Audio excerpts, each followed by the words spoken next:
Bom, nós vimos, que a indústria de fundos imobiliários ela tem passado por um amadurecimento, o investidor está mais sofisticado, novas estruturas também estão ganhando espaço, e acho que aqui o ponto principal é entender como equilibrar a geração de renda, ganho de capital e também a disciplina na alocação de recursos. Tá joia. E nesse contexto, compreender quais fatores realmente vão impactar, impulsionar o próximo ciclo do mercado imobiliário tornou-se fundamental para os investidores, para os gestores e para os desenvolvedores dessa indústria. E para discutir esse cenário, convidamos aqui no palco agora Mansueto de Almeida Júnior, economista-chefe do BTG Pactual, uma das principais referências em análise econômica e políticas públicas no país. E para moderar essa conversa, contamos com Fernando Crestana, Associate Partner do BTG Pactual Brasil. Bem-vindos, Mansueto, Crestana, por favor. Obrigado. Vontade. Crestana, bem-vinda. Já vai. Com vontade.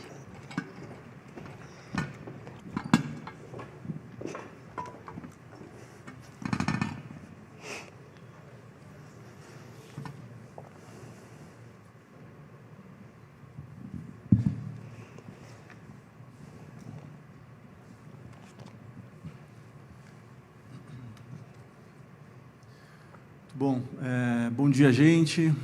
Obrigado, GRI, pelo convite. Principalmente aqui, bom dia, Mansueto.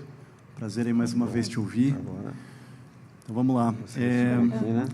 Sabe quando a gente discute investimentos no Brasil, a gente, nesses fóruns do GRI, a gente faz muito entre nós um comentário, que no Brasil, às vezes, a nossa impressão é que em janelas curtas, temporais, 1, 2, 3, 5 anos, eventualmente, tanta coisa acontece, muita volatilidade, ondas de otimismo, de expectativas positivas são sucedidas por ondas de pessimismo, eventualmente conformismo, e isso reflete muita volatilidade.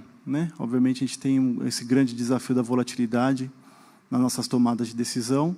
Só que o interessante é que, quando a gente pega uma janela mais longa, às vezes a impressão de que não teve muita coisa que mudou, a gente ficou meio que no mais do mesmo, aquele crescimento baixo, aquela inflação persistente, aqueles juros elevados, sempre a nossa discussão do arcabouço fiscal, vai e vem, parece que não mudou muita coisa, embora no curto prazo tantas oscilações.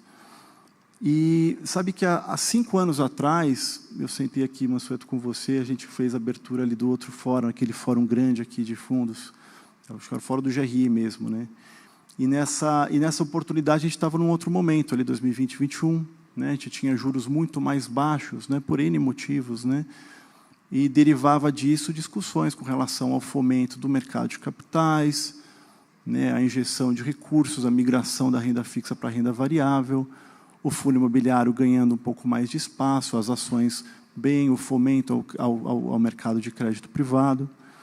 E se discutia muito esse papel cada vez maior do mercado de capitais e do fundo imobiliário nesse cenário brasileiro. Só que de lá para cá, obviamente, muita coisa mudou. Em termos globais, a gente teve as repercussões da pandemia, então a gente vê a inflação muito forte, veio por aí os governos adotando políticas monetárias bem restritivas, a gente teve problemas aí nas cadeias de suprimento logístico, enfim, pelo mundo inteiro, fora todas as crises e guerras, enfim, que a gente passou. E no Brasil a gente também tem os nossos problemas domésticos, como eu mencionei, então a inflação voltando muito, juros elevados, enfim, fora que a gente passou aí por um novo arcabouço fiscal, reforma tributária. Bom, fiz esse paralelo rapidinho aqui, uma rápida abertura, Mansueto, acho que a ideia é escutar agora um pouco você, sobre essas duas principais óticas aqui. Uma, olhando agora esses últimos anos recentes, o que aconteceu, e dentro desse contexto, se eventualmente algumas coisas te surpreenderam nessa janela, e principalmente agora colocando uma estaca e olhando aqui agora para frente, o que é um pouco a sua visão? Qual é o momento desse ciclo econômico que o Brasil está passando agora, Mansueto? Legal, pessoal, bom dia, obrigado, um prazer estar aqui com meu sócio lá do banco, o Crestana. Os últimos 5 anos, nós tivemos uma parte muito positiva, que foi o pós-pandemia, o Brasil surpreendeu em crescimento.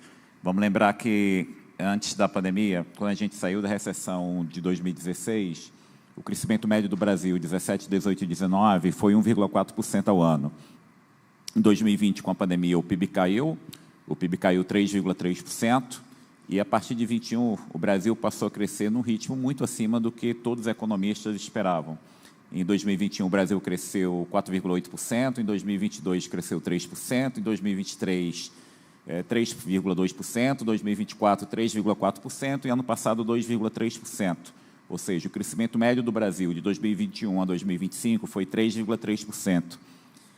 Em decorrência disso, a taxa de desemprego do Brasil, que no início de 2021 era 14%, terminou o ano passado em 5,4%. Então, você teve um crescimento muito rápido do Brasil, 3,3%, que trouxe a taxa de desemprego de 14% para 5,4% no final do ano passado. Esse ano, mesmo sendo um novo ano de juros muito alto, a gente deve crescer por volta de 2%. E a gente deve terminar esse governo de 2023 a 2026 com crescimento médio do PIB de 2,7%. Essa é a notícia boa.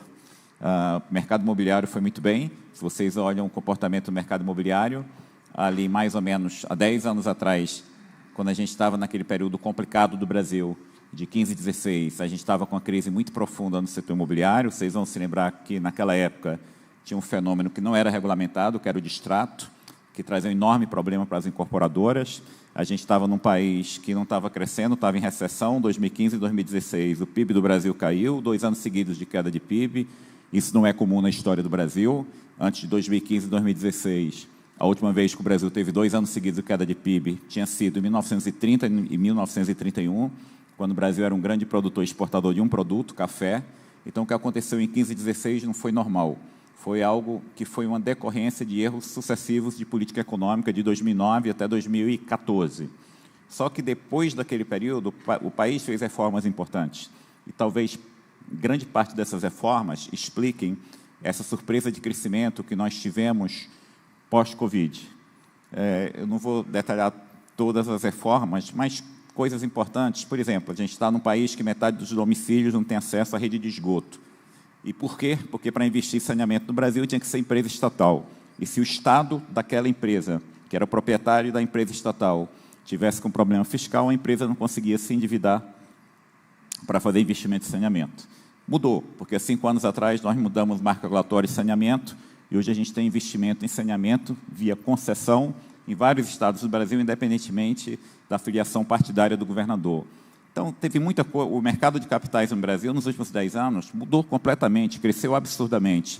Se a gente volta para 2015 e 2016, grande parte dos projetos de infraestrutura no Brasil, 75% do funding para projetos de infraestrutura vinha de bancos públicos, de empréstimo. Mudou. Hoje, 70% a 75% do funding para qualquer projeto de infraestrutura no Brasil vem de capital próprio da empresa, muitas vezes que a empresa levanta via emissão de um título incentivado. Só para a gente ter esse número, de 2015 e 2016, o total de dinheiro novo que as empresas levantavam via mercado de capitais, com diversos instrumentos, fundo imobiliário, LCI, LCA, CRI, CRA, debênture incentivada, tudo isso, abertura de capital da empresa, tudo isso somava 120 bilhões por ano, 2015 e 2016. Hoje, nos últimos 12 meses, um pouquinho maior, 800 bilhões por ano. Então, é um país que mudou, muita coisa positiva para melhor. Só que nós temos um problema grave e que é fácil explicar. Nós estamos no 5º ou 6º ano seguido de juros acima de 10%. A gente começou o ano numa expectativa que o Banco Central ia fazer cortes expressivos da taxa de juros. A taxa de juros no início do ano, desde junho do ano passado, a taxa de juros no Brasil está 15%. Se esperava que nesse ano a gente fosse terminar com juros na casa de 11%, 12%. Isso não vai acontecer. Possivelmente, sendo muito otimista, a gente termina o ano com juro 14% ou acima de 14%. Ontem o Banco Central reduziu os juros para 14,25%. Possivelmente esse juro vai ficar parado ou eventualmente pode ter mais um corte de 25 centavos, de 25 bips. A gente terminar o ano com juro 14%, com a inflação de 5,5%, a gente está falando de um juro real na casa de 9%. Então, é um ano com juro muito alto e a má notícia é que a gente entra 2027 ainda com juro muito alto. Se a gente começa 27 com juros em 14%, o efeito que isso terá na desaceleração da economia será maior do que neste ano. Porque neste ano, como é um ano de eleição, você está tendo uma expansão fiscal muito grande, tanto do governo federal quanto dos estados.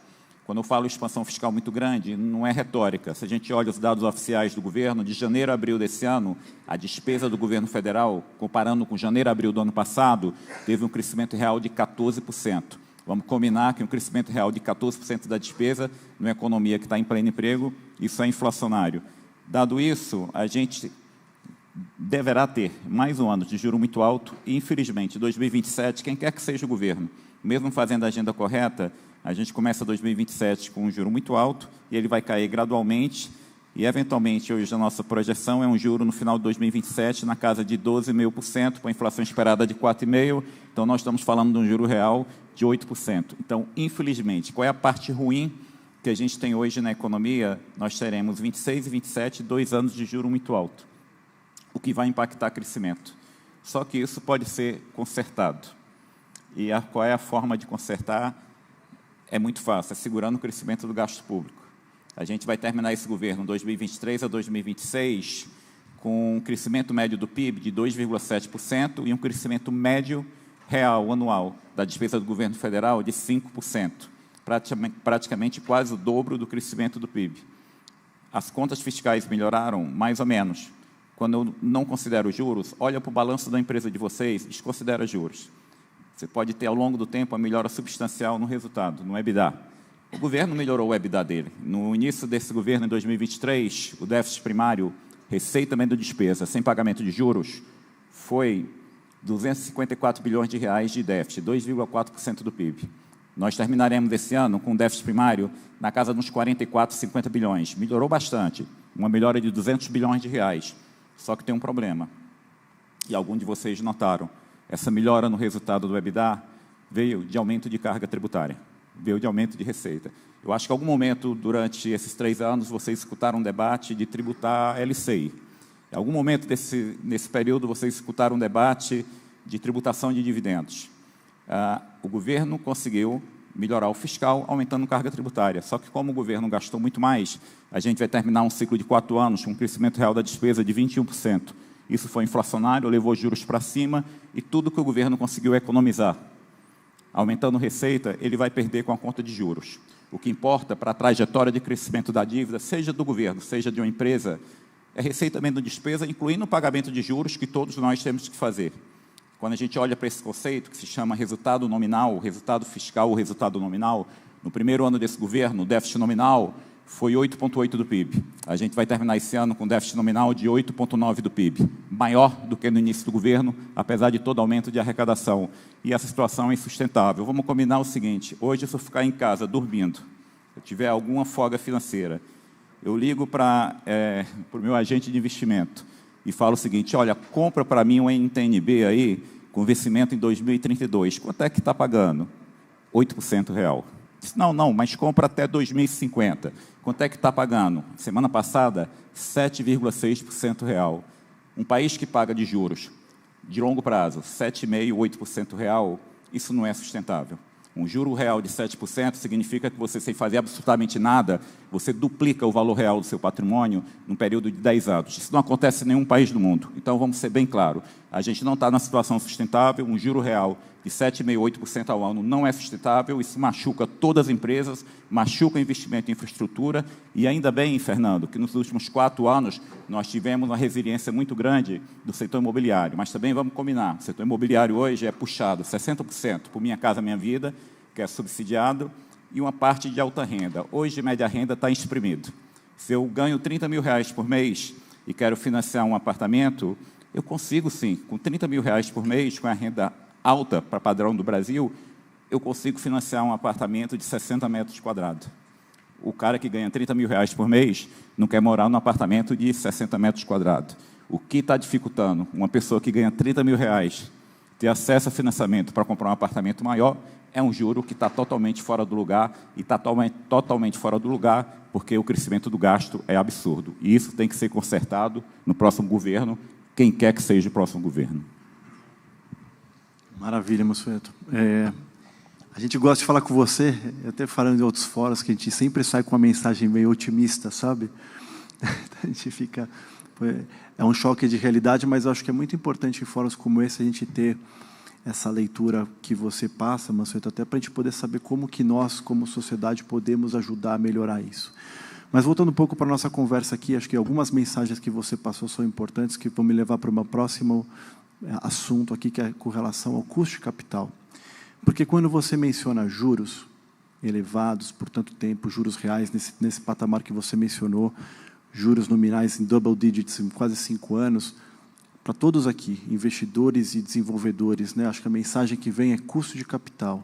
Quando você fala com relação à austeridade fiscal, é uma questão de credibilidade, de confiança, que naturalmente isso impacta em preço. Isso vai virar prêmio de risco, ou seja, mais uma vez, afetando a nossa decisão aqui como investidores, gestores e alocadores de investir, né? Ou seja, tanto juros quanto a questão de austeridade fiscal, obviamente, juntos no mesmo assunto, eles impactam e postergam a nossa disponibilidade, a nossa aceitação de tomar risco e investir. Obviamente, é difícil tomar risco, investir num cenário onde você tem juros reais elevados por tanto tempo, como você mesmo mencionou. Então, vamos falar um pouco sobre a questão do custo de capital.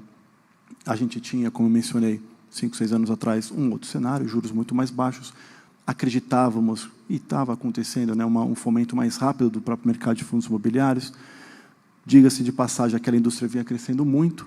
A gente teve ali, com relação ao patrimônio da indústria, fundos imobiliários naquela época vinha crescendo a 30% ao ano por 5 anos, né, para o patamar que ela chegou, né, em 2020, 2021. A base de cotistas que a gente mencionou agora há pouco, né, Daniel, não perdi o seu gancho, eu já vou chegar lá, mas a base de cotistas que também cresceu, naquela época crescia muito forte, era 70%, 75% ao ano, por 5 anos seguidos, era um CAGR bem elevado, que a gente falava isso bastante aqui. Obviamente, com esse mercado que mudou um pouco do reflexo do que você passou agora, Mansueto, trouxe um pouco mais de morosidade no crescimento e desenvolvimento da indústria de fundos imobiliários, embora ela esteja hoje muito mais madura, não só fundos imobiliários, como o mercado de capitais como um todo.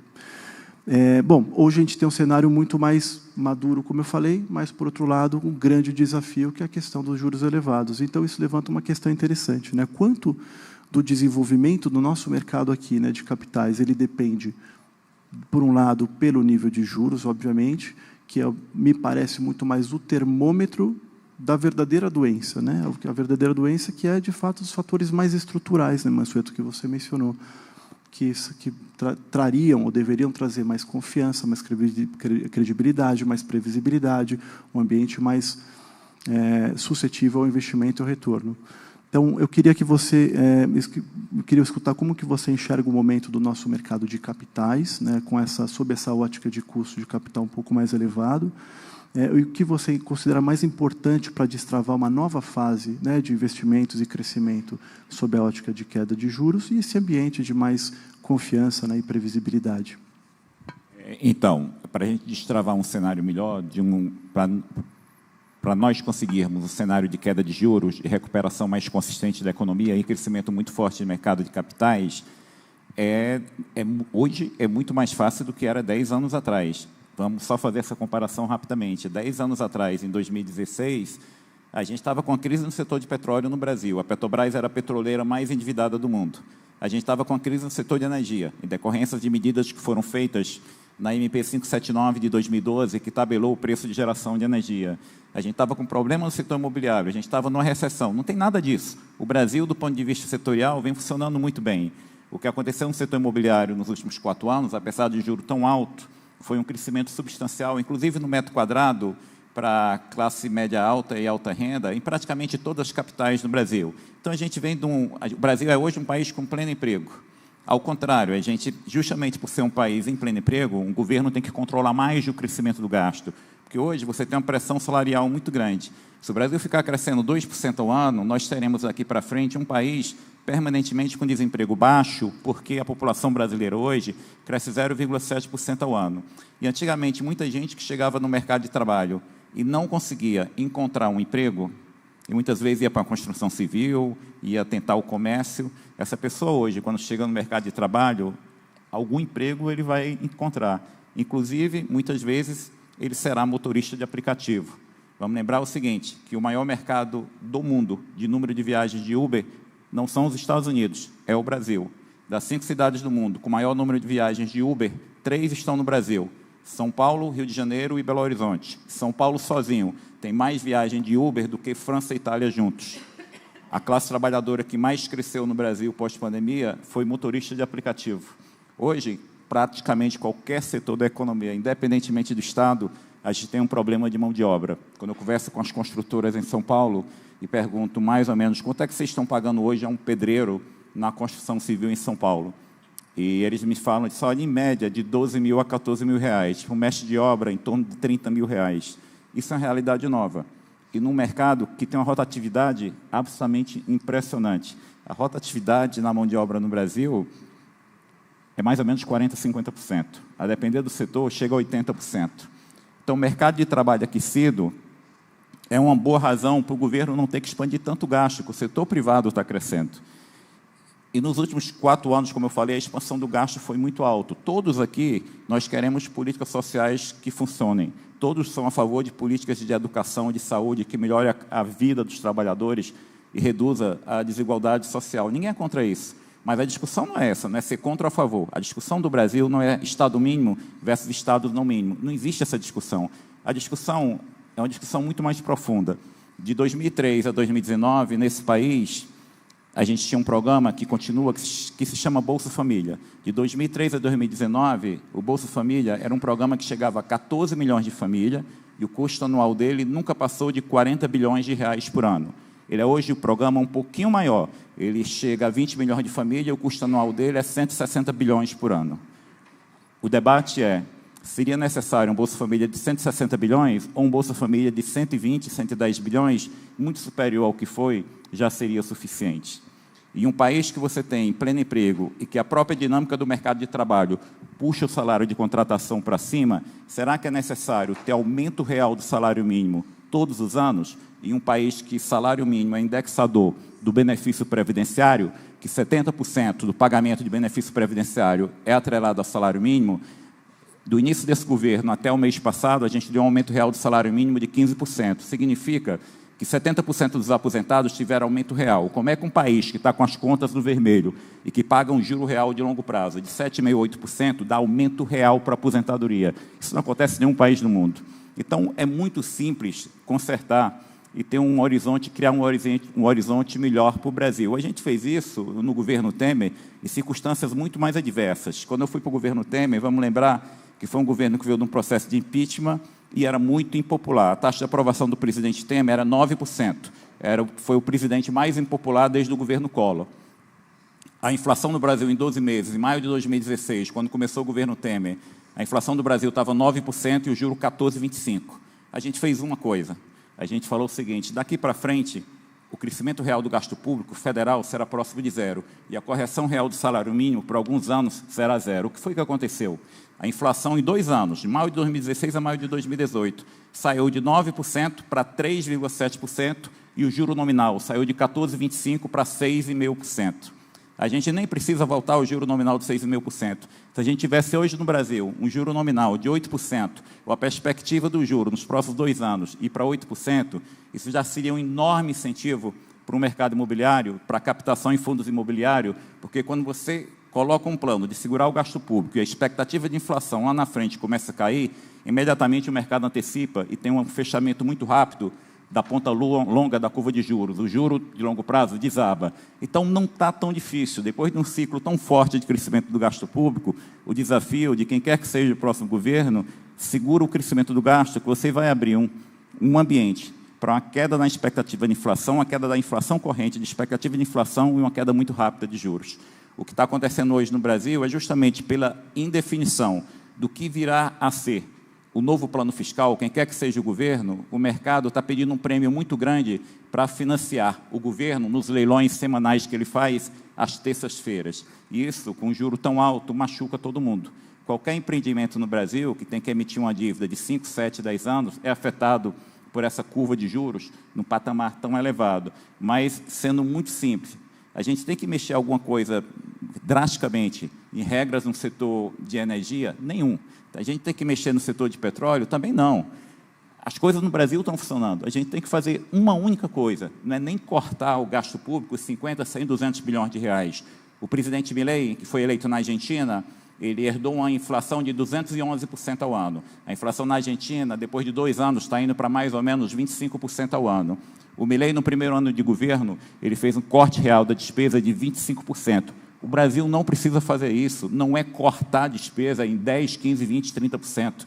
É simplesmente desacelerar o crescimento da despesa. Se você segurar o crescimento da despesa, e a gente fez isso no governo Temer, imediatamente a inflação cai, a expectativa de inflação cai, e você começa a projetar quedas sucessivas da taxa de juros, o que seria um fator muito positivo para todo mundo, em todos os setores. Então, esse é o desafio, Fernando, e não é muito complicado, só que precisa de vontade política. O Congresso Nacional vai fazer ajuste fiscal? Não vai. Ajuste fiscal, quando eu converso com deputados e senadores, eles falam de forma muito clara que o governo tem que propor ajuste fiscal, o governo tem que explicar à sociedade a necessidade de ajuste fiscal e que o próprio governo tem que convencer o Congresso. Então, a gente vai precisar desse diálogo, quem quer que seja o governo, para criar esse ambiente positivo para o Brasil. Não está difícil. Agora, se vier um governo sem querer controlar o gasto público, não vamos nos enganar. A inflação vai ficar maior, os juros ficarão maiores, e todos nós vamos sofrer, porque anos sucessivos com juro tão alto machuca a margem financeira das empresas, machuca o balanço de todo mundo. Eu recentemente estava conversando na Secov, também com alguns construtores em São Paulo, e estava perguntando como é que estava o balanço de cada empresa. E eles me falaram o seguinte: olha, a gente, quem é mais antigo e não teve que se alavancar muito para comprar terreno e construir, a gente está bem. Mas teve muita gente que acreditou no Brasil e se alavancou para comprar terreno e construir, e eles estão sentindo esse ambiente de juro muito alto. Então, a gente não quer um país que as pessoas que acreditam no país e se alavancam para investir, sejam depois de 3, 4 anos prejudicados, porque o governo não fez o dever de casa. Então, é muito claro que tem que ser feito. Segura o crescimento do gasto público, que você muda totalmente o ambiente de inflação, de juros e logo de crescimento. E vamos combinar uma coisa: nos últimos 5 anos, a surpresa de crescimento veio da incorporação de muita gente que estava desempregada. Ao puxar essas pessoas para o mercado de trabalho, o país cresceu mais. Acabou. Daqui para frente, para a gente crescer consistentemente, por exemplo, acima de 2%, nós precisaremos ter crescimento de produtividade.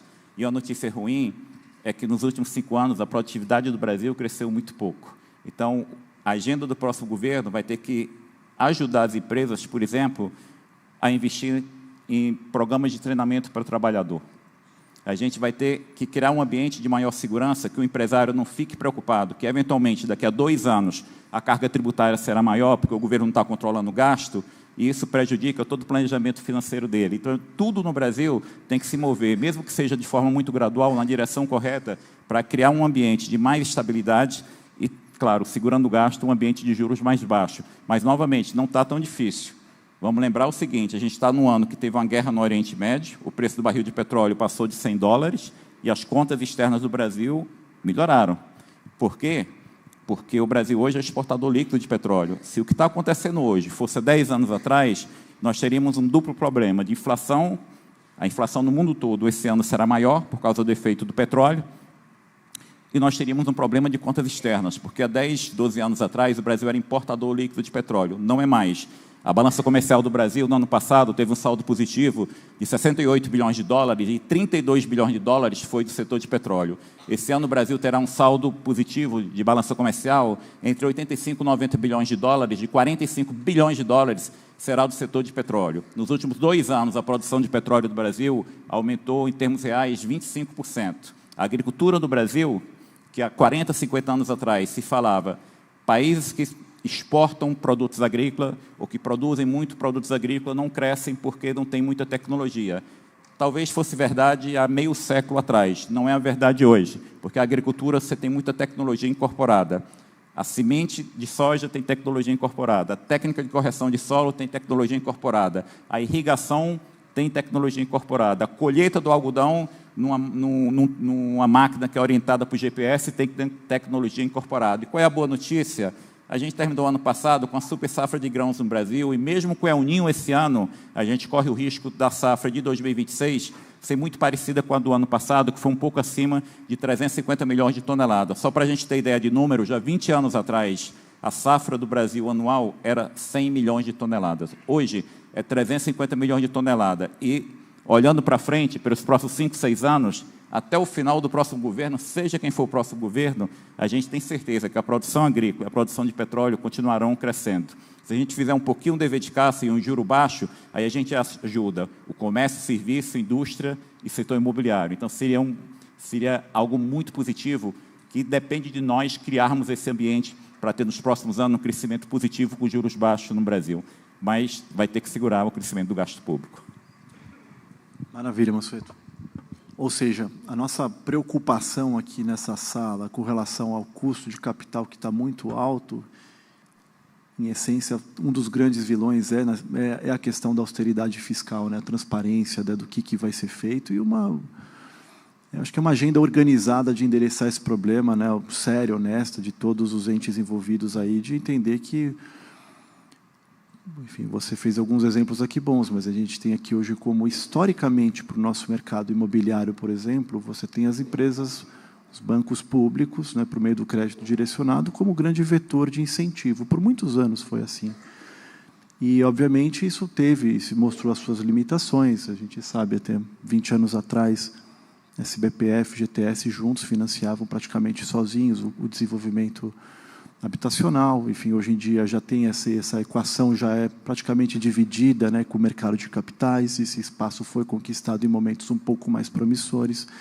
Gostei do exemplo que você mencionou, Mansueto, na época que você, junto com o ex-presidente Temer, fizeram uma série de reformas estruturais fundamentais, lei das estatais, teto da PEC, limitação de gastos, enfim, uma série de reformas que trouxeram essa onda muito favorável ali naqueles anos que sucederam e abriram espaço para esse mercado de capitais ocupar um pouco esse mosaico aqui junto com o poder público. E eu gosto dessa discussão aqui, tanto pelo viés agro que você menciona, mas principalmente pelo imobiliário, Mansueto, porque para a gente é um setor que é muito tangível. A gente percebe quando você está num momento um pouco mais favorável, vendes pró, né, que você percebe a injeção do dinheiro, como rapidamente você começa a ver aqui gruas, né, aquele terreno que virou um galpão, enfim, isso é muito rápido, tapume para a cidade. E da mesma forma, quando você tem um momento de mais escassez e juros elevados por muito tempo, o inverso também, né? Então você vê rapidamente incorporadoras passando por dificuldade, aquelas obras que estão demorando para entregar, eventualmente até abandonadas. Então, assim, é muito tangível para a gente aqui dessa sala, isso que você está falando do momento de mais restrição. Então, acho que esse suspiro que você passa de uma mensagem que pode ser, enfim, positiva, se a gente se organiza nessa agenda fiscal, acho que é muito bom a gente, como sociedade, também poder ter uma ação aqui em cima disso. Bom, eu falei rapidamente aqui com relação à questão do incentivo do poder público, né, e, obviamente, o mercado de capitais ocupando esse espaço. Mencionei há pouco que a nossa indústria de fundos imobiliários vem amadurecendo muito e vem. Apesar desse nosso momento de mais restrição, a gente acompanhou, por exemplo, uma alteração regulatória da nossa indústria de fundos, né, a CVM vem fazendo um bom trabalho nessa linha, né, unificando tudo na instrução 175, que facilitou, padronizou, enfim, trouxe uma grande modernidade para o nosso mercado. E não só isso, mas a própria base de investidores, aí voltando um pouco à provocação, cada vez mais engajada por portais aí muito organizados, enfim, trazendo um pouco a voz, né, de cada um de nós, assim, tentando um pouco fazer seu papel. Fazendo o paralelo que, Daniel, você mencionou, a gente conseguiu, inclusive, como a maturidade dessa indústria, reter essas iniciativas de tributação que a cada 5 anos a gente recebe aqui no nosso mercado. E o exemplo que a gente passou daquela última conversa foi nessa linha, ou seja, o que é a representatividade da grande base de pessoas físicas, né? Ou seja, 1/3 dessa indústria à época, quando a gente sentou com os deputados para poder, como setor, né, bater contra a tributação, mais uma vez, mais uma frente que o governo gostaria de ter de receitas, né, para ampliar um pouco a sua voracidade de fechar essa nossa dificuldade fiscal. 1/3 da indústria tinha 5 mil à época, desculpa, 1/3 da indústria não tinha R$1.000 investidos, 50% da indústria R$5.000 investidos, R$15.000 batia 75%, universo de pessoas físicas, tá? Então, te respondendo, Daniel.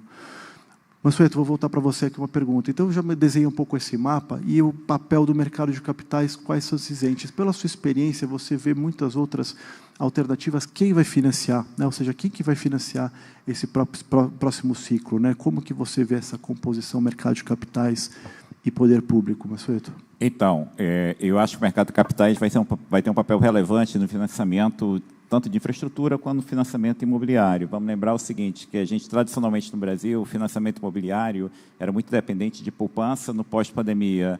21, 22, 23, 24, 25, a gente teve uma perda líquida na poupança de mais de 300 bilhões de reais, mas em um cenário de um país que tem inflação na meta e juros baixos, se o Brasil conseguir controlar o gasto público, o que a gente chama de juro real de equilíbrio, não é 7%, 8%, é 4%, 4,5%.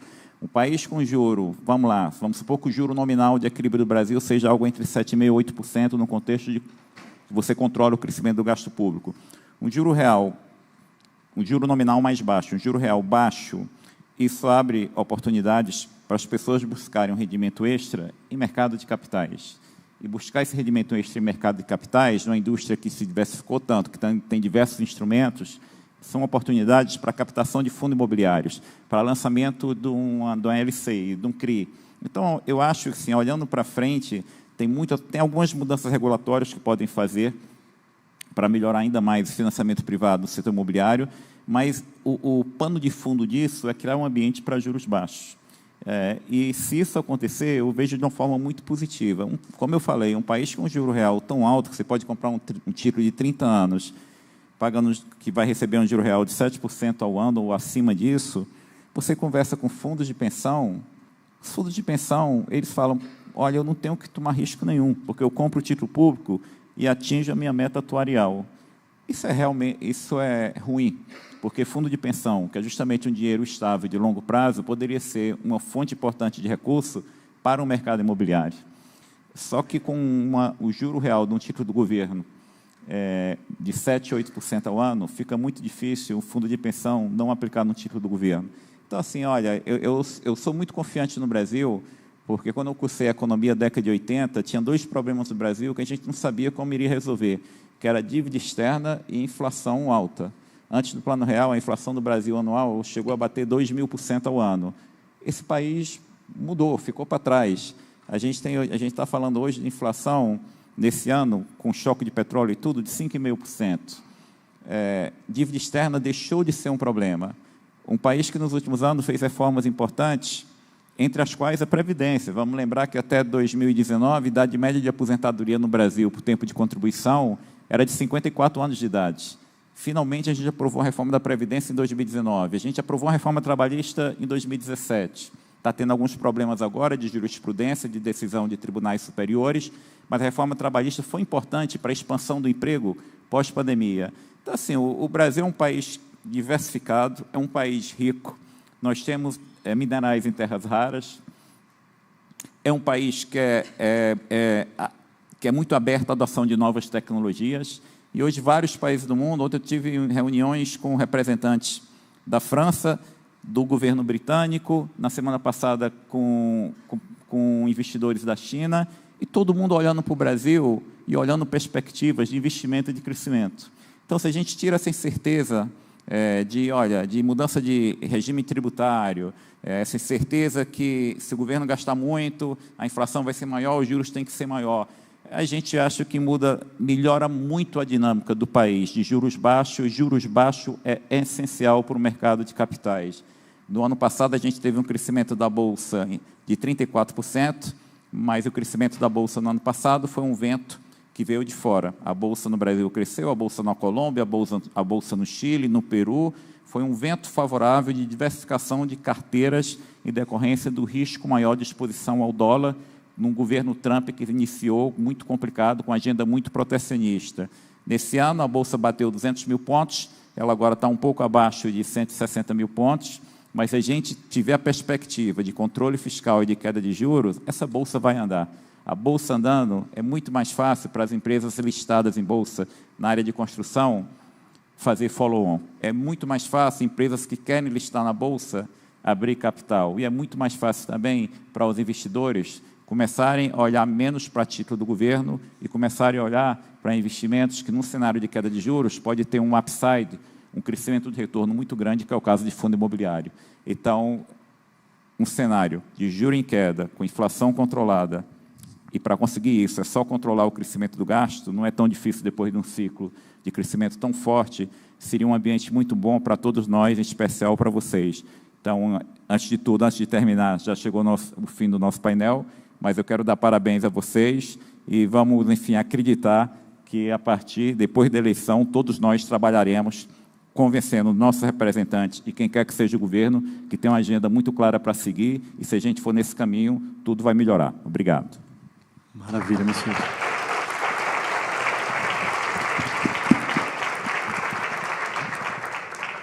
Que beleza. Como eu abri falando, é sempre um privilégio te ouvir, Mansueto.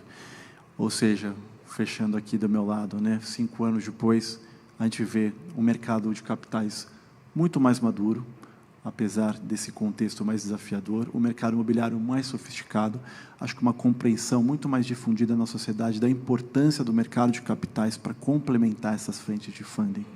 Né? Ou seja, então, se no curto prazo a gente observa, né, as coisas mudando de forma muito rápidas, no longo prazo nosso desafio continua o mesmo, né, que é transformar a poupança em investimento, investimento esse que traga produtividade e, obviamente, assim a gente consiga perseguir o nosso tão esperado crescimento, né, Mansueto? Então, acho que a grande questão nossa não é onde está esse capital, né, mas sim como que a gente consegue atrair esse capital, um ambiente saudável para o nosso país continuar crescendo. Mais uma vez, obrigado a todos, parabéns, obrigado, Mansueto. Bom dia. Perfeito. Muito obrigada.